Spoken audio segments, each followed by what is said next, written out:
তো বন্ধুরা, ফাইনালি একটা বাচ্চাদের জন্য খুব সুন্দর ড্রয়িং নিয়ে চলে এসেছি। 3 আর 4 এই দুটো লেটার দিয়ে আপনারা খুব সহজেই বাচ্চাদেরকে ড্রয়িং শেখাতে পারবেন। তো চলুন দেখে নিই ড্রয়িংটি। আজ আমরা 3 আর 4 দিয়ে কিসের ড্রয়িং বানাই। তো চলে যাই ড্যাশবোর্ডে। এখানে আমরা প্রথমে 3 দিয়ে একটা ছবি যে আঁকছি, সেই ছবিটার মুখটা এঁকে নেব এরকম। দেখতে পাচ্ছেন এটা একটা বক হবে, বক। তো বকের এই মুখটা প্রথমে আমরা এভাবে এঁকে নিলাম।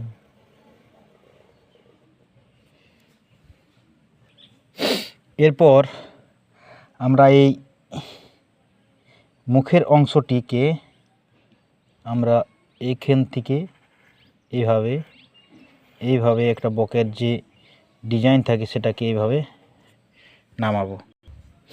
তারপর আমরা তার নিচের যে অংশটি আছে সেই নিচের অংশটিকে আমরা এভাবে নিচ পর্যন্ত নামাবার চেষ্টা করব।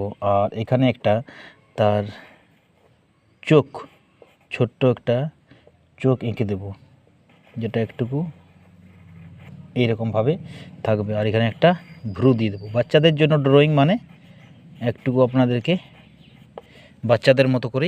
এরপর আমরা ড্রয়িংটিকে এইভাবে মুড়ে দেব। এটাকেও আমরা ঠিক এইভাবে মুড়ে নেব। এটাকে এই পাশে নিয়ে চলে আসব। এখান থেকে একটা পায়ের অংশ বের হয়ে যাবে এই 4 থেকে। আর একটা পা আপনার এখান থেকে বের হবে এইভাবে। বাকি অংশটি আপনারা দেখতে পাবেন, এটা একটা ডানা আর এটা একটা পা হয়ে যাবে, যেটা এরকম ভাবে একটু কিছু দেখতে হবে। এইভাবে মুড়ে দেবো একটা পা। এটাকে বেশ কিছু দূর টেনে দেব, এখানেও টেনে দেব। এখানে একটা পা, এখানেও একটা পা আঁকানো হয়ে যাবে। বাচ্চাদের জন্য ড্রয়িং মানে একটু বাচ্চাদের মতোই চাই।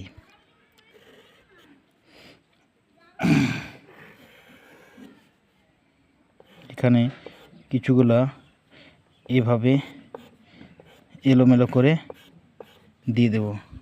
ফলে আপনারা এখন দেখতে পাচ্ছেন যে খুব সহজেই একটা ছোট্ট মতো আমরা পাখি এঁকে ফেললাম। আর এই পাখিটি বেশ সুন্দর দেখতে, একটা ড্রয়িংয়ের মতো, বাচ্চাদের মতো। তো ভিডিওটি কেমন লাগলো আপনারা কমেন্ট করে জানাবেন।